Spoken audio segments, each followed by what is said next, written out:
Portland, Oregon, some anti-ice protesters are doing 80s calisthenics outside of an ice facility. What is with these people, man?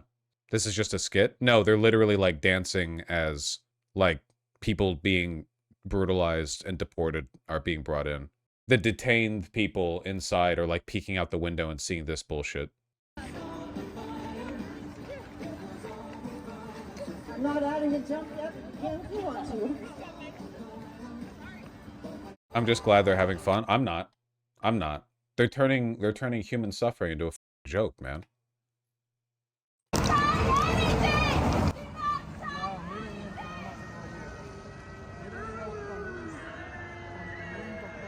Look at my liberator's dog. I'm going to South Sudan. Yeah, I don't understand what the intention is here. Why does everything have to be quirky? Nobody takes this shit seriously. How is this different than the Hungarian protester in the T-Rex costume, honestly? Because that was a larger protest. This is like, hey, what would be quirky? What if we protested our brutal policy of, you know, torture and deportation by doing 80s calisthenics outside the ice facility? It's fundamental. It's not one person being unserious. The whole thing, the motivating force behind this behavior was unseriousness.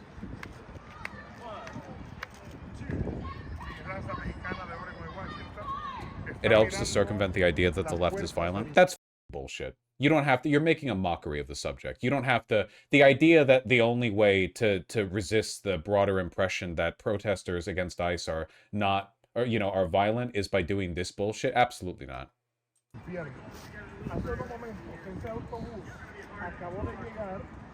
What, do you guys seriously believe that? Do you really think that, like, that this is some kind of principled effort to resist a mischaracterization of the protesters and not just stupid, quirky, millennial, keep Portland weird bullshit? I think they think that. No, I think they wanted to do something quirky. They could have just done a regular protest. Ese autobús, damas y caballeros, que está allá, está dando reversa el güey, contiene toda nuestra gente, los detenidos. Acabó de llegar en estos momentos aquí al centro de detenciones de la ciudad de Portland. It's definitely quirky bullshit, but who cares? I don't know, man. I do feel like protest efforts in this country are hampered a little bit by the fact that nobody, like, cares about anything. I mean, look, pardon me for you know, speaking hastily on this, but we are being occupied by the most tyrannical and corrupt regime in American history, and for the most part, the streets are quiet, you know? Italy threw a flip. They threw shit. They lost their shit. There was like a widespread sectoral union blowout because their government was like nice to Israel. You know, I think it's part of the nihilism. I think that nobody cares about anything, but the only thing that would get you out to a good protest is if people are doing like quirky 80s calisthenics, you know? I thought you were for this a month ago. I was for 80s calisthenics outside an ice facility. Did I say that? How specific? This is like protesting in an inflatable costume, though? No, it's not. Stop arguing with me. Just learn from me, okay? This is now a one-way exchange of information, all right? You're irritating me right now.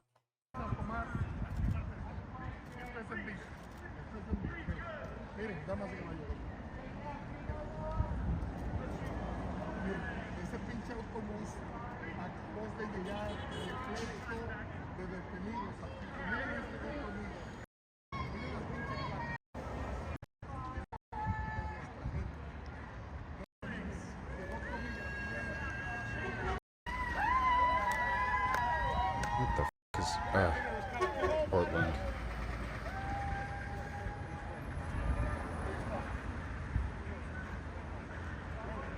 Quirky.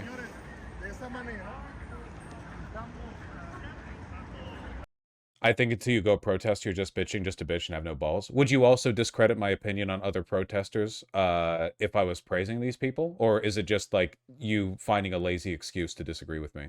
Have you found a shortcut? Conditional disagreement? Look, there's one guy here who looks like he's taking this seriously, and it's the fascist with the Trump merch.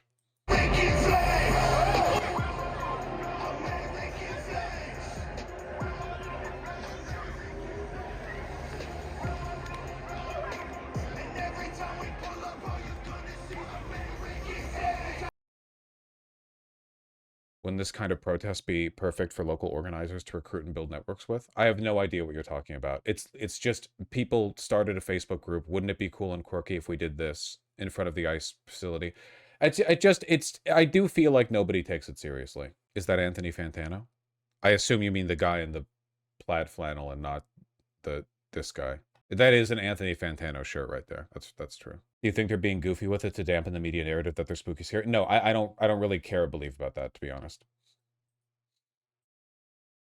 The Trump administration delayed on arresting the sandwich guy so they could spend a bunch of money filming 30 officers raiding his apartment building to arrest him with pointing AR-15s at him or whatever. I don't really, it's not, I don't think we're at that point in the discourse.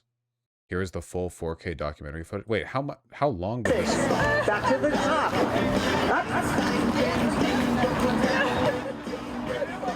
I don't know. I don't think they're taking it that seriously.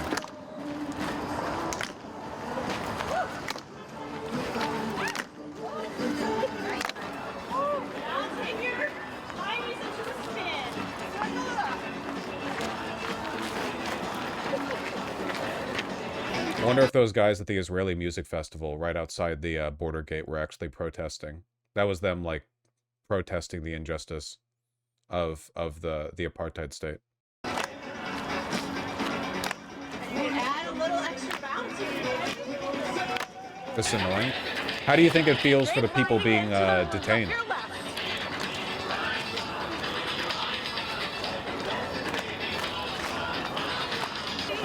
Do your hips if you're from the 80s. What would you rather these people do? Rather than this, stay at home. I don't know. It seems like it's just makes a mockery of the topic, to be honest. If you're gonna protest, you should protest. Oh, get a job? That might be nice.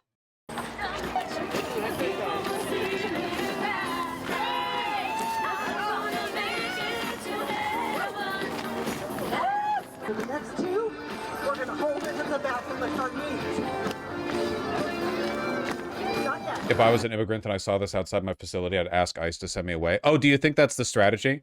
Like, this is the send-off to make the detained happy that they're being sent away? They're like, thank God, take me away from here.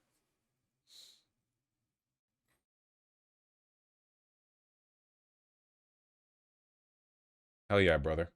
Chud aesthetics. Woke, you know. Act like a chud, think like a woke.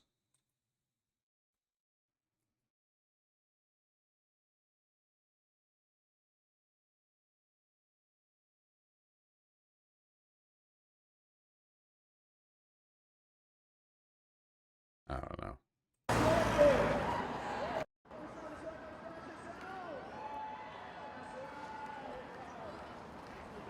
Feels like more of a pro-ICE demonstration.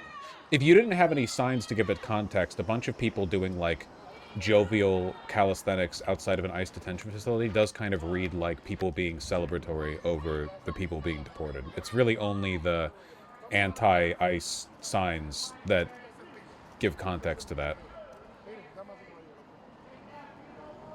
We're still so complacent in this country, man. I've complained about this many times. I know it's not new. I'm not like being novel or whatever. It's just there are countries where the average person has far less job security than the average American, far less money, they have far less food on the table, far less to look forward to economically, but they still go out there and protest, you know? Tons of people, they turn out in Hungary, Romania, Serbia, Greece, Italy, Spain, like loads and loads and loads of people, you know? But in America, even in Portland, a city which is like, again, Portland's like one of the most left cities you could get. Just, we're talking about like a city where you've no question at all on the political tendencies here. And it's just nothing. I mean, you get like occasional agitation outside the ICE facility, and it's, you know, Portland, they get rowdy here or whatever, but there's no meaningful protest, no shutdowns, nothing economic happening. Chud, South Korea, mass protested, kicked their Trump out and threw him in a prison cell. Yeah.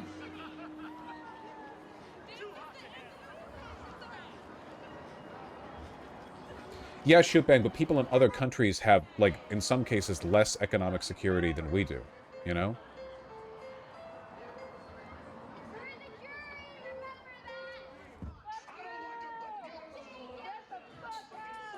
Would you have us invade the building instead? Genuine question. If you want, you can look up, like, any protests being done in any other country as an example. And I am a member of Fulcrum Fitness. And we decided with some of the instructors and some of the members of that community that we just wanted to do something to melt fascism in our community and to melt ICE. We want to show the community that there's more love in this community. We're here to have fun and be playful. This is a serious issue, but we want to have fun while bringing people together and making sure that that's just not fair. People should not be disappeared for no reason, no due process, and we want to shed light on that, but at the same time do it in a playful way so that we can continue to keep having energy to show up and take care of people who need that right now. Our agents are kind of watching the rooftop. What message do you want them to receive? I hope they see that this is not okay. We're here to say, like, we're going to keep showing up for our community. This is not okay what you're doing, and we are going to, there's more, we're all out here. We have a lot of energy and love to bring, and we're going to keep taking care of our people. So back off. I don't hate these people or anything. I just think that a lot of people don't really have many people in America, I think, that don't really have an understanding of what protests look like in other countries or what could be done to make that happen here. There's like so many steps removed. Calling Mark Carney's office at the moment, asking him to open all the dams in the Columbia River to destroy Portland. Hold on, that would fuck up a lot of Washington too. Hold the dams. Not fair. People should not be disappeared for no reason. But what if there was a reason? We know what protests look like in other countries. They look like barricades and fires everywhere. Yeah, but those tend to work. Usually, the way it escalates is enough people get together in, like, a public setting that the police have to overreact and crack down, and that leads to, like, widespread agitation, a continuation of the protests, you know? Whether you're talking, like, you could talk Hungary, you could talk Euromaidan, whatever else, the police are usually the ones who instigate, or at least significantly escalate the violence, and the success of the protest comes from, like, holding the government at odds with that, and allowing public dissatisfaction to build to a point where they have to make concessions. Especially given how weak the administration is right now. Like, the administration's been dumping all their energy into ICE, but ICE can't do crowd control. They famously can't do crowd control. That's why they keep asking local police and military to back them up. Cringe can work sometimes. I'm not saying it's impossible to be like cringe during a protest. I just think that that doesn't mean all forms of cringe are acceptable. You know, you have people love to try to catch me in hypocrisy. So they're like, well, you know, I interpreted a heuristic from a previous statement of yours. Therefore, you're in contradiction with a previous statement based on that heuristic. And it's like, well, no, that wasn't a heuristic. That wasn't the heuristic you thought it was. I'm okay with, like, you know, being kind of goofy at protests. I just think that doesn't mean that, like, all forms of unseriousness would a normal protest have gotten as much media attention, though? What do you mean? The only attention this is getting is some people on Twitter attacking it. Nobody paid attention to this. Also, the Baltic Way involved 2 million people forming a human chain. So again, like, it's kind of a numbers game, right? Yeah, if you're going to cringe, you have to cringe big. That is true. Again, I don't hate those people who are protesting. I just think that, you know, in America, a lot of people just have a very limited understanding of or imagination of what these protests look like. And by the way, I might be familiar with how good protests look in other countries. That does not mean I could, like, make one happen. It's kind of a problem of collective imagination, more so than it is a problem of individual imagination. This is the morning after a truce. They say Bogomolny. Confrontation started just after dawn. This doesn't really show the size of the crowds. Of stones. A short distance away, one man firing a shotgun. We don't know what he was using for ammunition. These people had no faith in the government-declared ceasefire. The president said no more violence. No, the president... No. Sorry.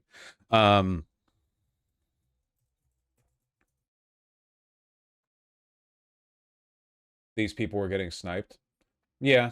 We have an infinite patience for social murder and no stomach whatsoever for actual violence in this country, you know? The end to the ACA tax subsidies will kill many people. SNAP cuts will kill many people. The Medicaid cuts will kill many people. But these people will die quietly and anonymously, spread out all over the country. No attention will be paid to them. One protest, one big nation-disrupting protest, even a really big one, would cost significantly fewer lives, orders of magnitude less, far, far, far fewer. But that's evident violence. It's open violence. It's visible violence. So no one has any stomach for it, you know? As long as it's social murder, everyone's fine with it. Like the 500,000 people we've killed across the world because of the US aid cuts. Is the conclusion that Americans are just pussies? I don't think it's fundamental to Americans necessarily. I think this, as people get more comfortable, one might argue that the entire project of government is to make social murder acceptable and interpersonal murder intolerable. You know, the point is to make crime between the individuals in like a, you know, stochastic or just like random sense, basically invisible. You never see it. It doesn't happen. It used to be that shit happened all the time, man. In like, I don't know, medieval Europe, people stab each other, whatever. Okay. Nowadays, it's far less common. But social murder, like the murder of people through neglect or through indifference or just through policy, that's very common, you know, very, very common. So maybe that's the whole project of government, to make us very accepting of one kind, so much so that it becomes invisible. After all, when a person dies on the street, how many people think of that as murder from the state, you know?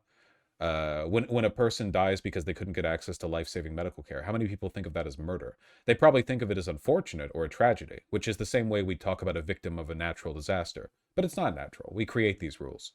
That's true, but in France, Italy, and Greece, protests sure don't look that way. Yeah, that's true. We're also just huge pussies.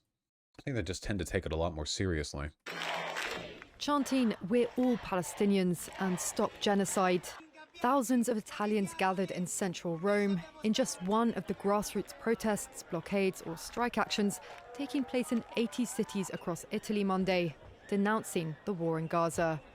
Transport services and a number of schools faced disruption amid the strikes, and striking dock workers blocked access roads to ports in Livorno and Genoa. Why am I here? Because we must. But Paris protests often don't achieve anything either. I would argue that the reason the French age of retirement is still what it is because of the French's propensity to strike and organize.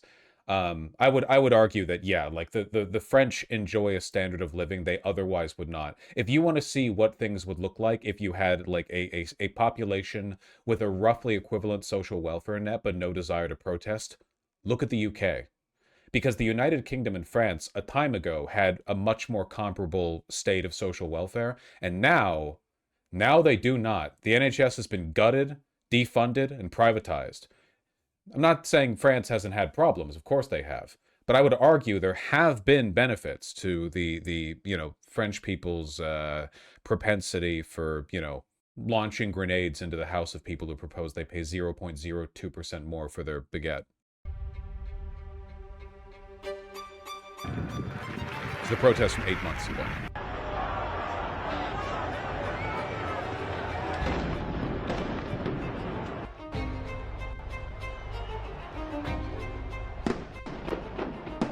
What about Japan? I genuinely don't know if the people of Japan are capable of protest as a concept. They might be, they might not be. I have no idea. Is this in France? This is in Greece. In Japan, people riot if there are welfare cuts? Okay, that's good to know. America is a very unique country, parentheses, neg. Anglos? Maybe it's just Anglos. Maybe it's just Anglos. Protest a week ago in Serbia. Yeah, look at that. And Serbia is far less democratic than the United States is, you know? And it's not as though people in Serbia are all wealthy with, you know, guaranteed luxury amenities from the state. You know, these people risk a lot by potentially confronting police, but they show up in numbers so significant that, you know, any individual protester is quite safe. Even over in Portland, a very blue city, how many people actually show up at their famous protests? A couple hundred? Remember down in LA? The group of people that were running around outside the federal building downtown, maybe a couple thousand people at most, and that's in Los Angeles. Los Angeles County has a greater population than the entirety of Serbia. So Serbia can turn up and flood a main square like this, but LA County, with double the population, can turn out a couple thousand people for a military occupation outside the ICE facility. It's just people don't care, right? It's complacency at the end of the day. It's complacency. We all have to go to work, unfortunately. So do they. They also have to go to work. At least 1 in 3 Serbs have a job. How much of this stems from city planning? It's there to an extent, but I really think complacency is the big part of it. Small Gaza protest in Hamburg.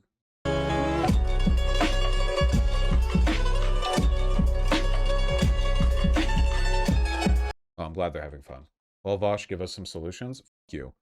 I can't solve this. Are you kidding me? For what? Mass complacency? Come on. It's not a matter of comfort because people in other comfortable countries still come out and protest in greater numbers. I think in America, it's toxic individualism, you know? Nobody in America believes in a greater social project. In other countries like Serbia, France, Hungary, Spain, whatever, people might believe in a collective common culture, a belief that there's something to link arms with, you know, over with your neighbor over, right? There are things you get out, you might know your neighbor, you might care about some greater effort. But in America, everyone's so self-centered. The only thing they can think about is like, well, will this affect me negatively? And the benefit for you personally going out to a protest is pretty negligible, right? Just not. The No Kings support protest drew a higher percent of the total population in protest in Canada than the USA No Kings did. That's so embarrassing. The pity sister protest for the American protest in Canada got higher numbers percentage-wise. Jesus. It really is toxic American individualism. Probably also about union structure. You're all pitching a lot of potential contributing factors, but I think it comes down to the culture of individualism. I think you could fix every other thing that might cause it, and you would just be like rounding numbers in the margin, you know? Even a lot of the like more socially oriented lefty people don't do anything, you know? Or don't believe in, I guess, the ability for anything to change. I do think people are scared too. Our police and military are violent and perceived as very, very violent. Sure, but like people turn out and protest in countries like, you know, Serbia, Ukraine. There are other, you know, there are third world countries where people show up. I just don't think there's anything like the Black Lives Matter protests were incredibly low violence for the number of people who participated.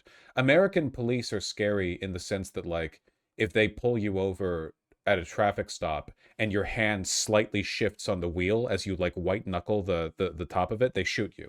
But in terms of like crowd control situations, I don't really think the police are uniquely violent compared to a lot of other countries. Crowd control situations or I should say, crowd control tactics in different countries all kind of boil down to the same thing, right? You corral people, and then you fire the tear gas and run in and beat like women to death or whatever, right? Fun stuff like that. But it's pretty much the same everywhere. I don't know, but people are. I mean, yeah, people are pussies. I agree, including me. You know, we're all in the soup. Don't forget, police have agent provocateurs in the crowd. Sure, but they have that in other countries too.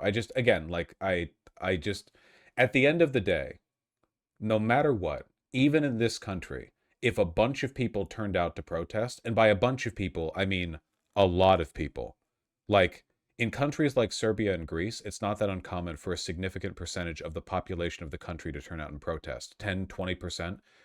So get 30 million Americans in the street. That's less than 10%. I know it sounds incomprehensible, but it's not. It's not. It happened with BLM. BLM just was aimless and didn't accomplish anything. It wasn't really challenging any actual power structures. I mean, what was BLM looking to accomplish? You know, solidarity, I suppose. Anti-police, but what were they doing? Showing up at police stations? I mean, in Minneapolis, they burnt one down, and that was based in red pilled.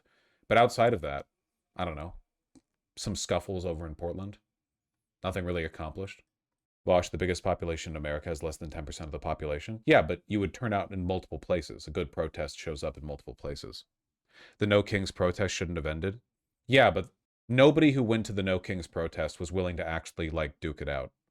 You know what I mean? They literally left at 5. People have jobs, but people have jobs in other countries, too. Some Greeks work. Some Italians work. Some Spaniards work. You know? Howard Chat's still making these arguments when Canada's pity protest literally had a higher percentage of people coming out, and it's the same spread out population density as the USA. Yeah, I just think nobody likes the idea of accepting it being a cultural issue because that sounds so nebulous and difficult to fix. If it's an urbanist issue, then maybe if we just build more walkable urban city centers, then we'll finally beat the Trump administration, you know. But I like at the end of the day, we're dealing with something that's borderline ephemeral. It's difficult to address. Bosch is just mad people don't want to LARP violently. Man, we just looked at a bunch of big protests across the world, you know? Is that LARPing? They weren't even being violent. They were just turning up in large enough numbers. Protests can't work unless you're doing something to destabilize the country. If enough people protest, that's innately destabilizing. That's why strikes are destabilizing. It doesn't have to be violent. The police can move protesters away from blocking an ICE facility if there are 2,000 people there. If there are 200,000 people there, they can't. They lose that ability. And LA County has enough people to turn up 200,000 in downtown. By a lot. That's like, what, 2-3% of the population of LA County? If 200,000 people showed up down there in downtown, then there's nothing the police could have done. The police basically would have just been like, yeah, okay, yep, all right. Could have, sure, we'll just wait for it to clear out. You know? Does posting a link twice get me muted? It depends on how annoying the link is. Did the Vietnam protests work, or were they kind of useless? Not all protests work. The anti-Iraq war protests were massive, and they didn't work. But just because those don't work doesn't mean you shouldn't do them, you know? Also, I would argue that a lot of the protests against the Iraq and Vietnam War suffered from the same issue fundamentally. The most effective protests in American history, for the most part, were related to the civil rights movement and were related to the like union movement, you know, workers' rights back at the turn of the century. And usually that's because those protests were either extremely effective and well coordinated, they were highly disruptive. Like a lot of those pro-worker rights protests were downright violent, like explicitly violent on both sides. And we all know the history there. You know, Blair Mount, whatever we've all heard those stories, you know, from the early labor movement days. But with the civil rights movement as well, those protests weren't broadly violent, you know, from the protester side. The police were extremely violent, but they were very effective and well coordinated. A lot of the anti-Vietnam War protests were just respectfully hippies and students who nobody cares about. Nobody on earth cares about the opinions of hippies and students, okay? It's possible that like mass movements, mass strike breaking or striking or you know, like a work breaking could have done something there, but you know, I'm not an expert. I don't know as much on the anti-Vietnam War protests as I would need to like critique impeach Schumer. That's also true. Yeah. Unironically, it's the rot of individualism. I agree. Also, that's one of the reasons why, like, I am hugely in favor of hierarchical organizations when it comes to managing protests. I don't want protests to just be a big uncoordinated blob of people. The civil rights protests were effective because those people were trained. They were like an army. I mean, they were extremely regimented, and it worked. You know, I promise you, nobody is happier than the deep state over the sort of prevailing idea that the best way to conduct a protest is just anything goes, no worries, everyone just show up, it doesn't matter, don't let anyone tell you how to run things. That. Sorry, anyway, I'm just complaining mostly. Anyway, like I said at the beginning, or like I said close to the beginning, I'm not mad at those, I'm not that mad at those like protesters. I just think they're a little misguided. Vosh, you can't claim to be a pro-local community-based organizing while also pretending local protests don't do anything. Sorry, the straw man argument that you're addressing is down the hall and to the left. What the fuck are you talking about? I've never said local protests don't do anything. You can't. I'm sorry. You're engaged in a different. You've had too much of a conversation up here, and now it's not the same one as what's going on out here. What does a peaceful protest solve? Protests can be peaceful. In fact, I think in almost all cases they should be. Things often escalate because of the police, but I am in favor of peaceful protest. But peaceful protest can still be disruptive. When do you think the USA lost its sense of unity and succumbed to individualism? I don't know, 1776? This brain rot has been around for a long time. We literally populated the western half of the country via homesteading. Like, the rot has been in place for a long time, you know? It did not start in the 1980s, guys. American individualism has been like an exceptional attribute of our country for a long time. It's been like we've been unique in this respect. Like the No Kings protests were against plenty of shit, but they weren't for anything. Well, they also aren't disruptive at all. What do they accomplish? The No Kings protests can't do anything and won't do anything because what are they, right? A reminder that Trump is unpopular with some maybe couple thousand people in every town? Okay. He doesn't care. The most effective way of determining the popularity of a president is through polling, and the polling indicates he's very unpopular. He was last term too. Who cares? Who's being told this? Him? Is it an indication to him? Can you give an example of peaceful disruptive protests? I imagine a lot of what the civil rights movement did. Also, we looked at examples from other countries, right? A lot of what happens in France, Italy, Greece, those protests are peaceful, you know. They are very disruptive because they have numbers so significant, they basically shut down the city, you know? If you have enough people, just protesting itself becomes disruptive. Not 20 people on a sidewalk outside a federal building, you know? 20,000 people flooding a city square, that'll do it. But no kings and millions. And what do they disrupt? Protests like this can be used as a recruitment tool. Please don't argue with the version of me that exists in your head. I'm not saying I'm anti-smaller protests. Protests have to build. What I'm saying is our president is openly dismantling the Constitution and has been. Every day he goes up, he says, I want to use the military to invade American cities. I think my political enemies should be arrested and deported. In other countries, this kind of shit, the whole of DC would be on fire by now. But here, everyone is so quiet. He's literally sent the military to city. Like, it's insane. No one cares. It's not just, well, people need to build sentiment. There are well over 100 million politically active adults in this country who despise Trump. Easily over 100 million. Do you see them on the streets? It is a problem with complacency and a lack of collective imagination. It's not about like, well, you can build sentiment or support with local protest. No, the support already exists. People just aren't doing anything. That's complacency. I think people are scared to speak up. They could get killed. No, they're not going to get killed if they speak up. Come on. That's not how that works. Take it from me, a guy whose job is talking online, okay? It's all protest laws stifling the effectiveness of real protest. I mean, yeah, you're not going to get much done protesting if every No Kings protest is submitted in triplicate a month beforehand to the local city council and everyone's given permission to protest until exactly 6 p.m. And then at 6 p.m. everyone leaves immediately and that's it. That was the protest. The only purpose of a protest like that is to remind everyone that there are people who dislike Trump, but everyone knows that. You know, it doesn't really accomplish anything. His unpopularity is widely known. We get that through polling data. More effectively through polling data, you know? Yeah, it doesn't help that we don't really have any organizing leadership. Though again, I don't think they do in like France either, you know? Not for those protests.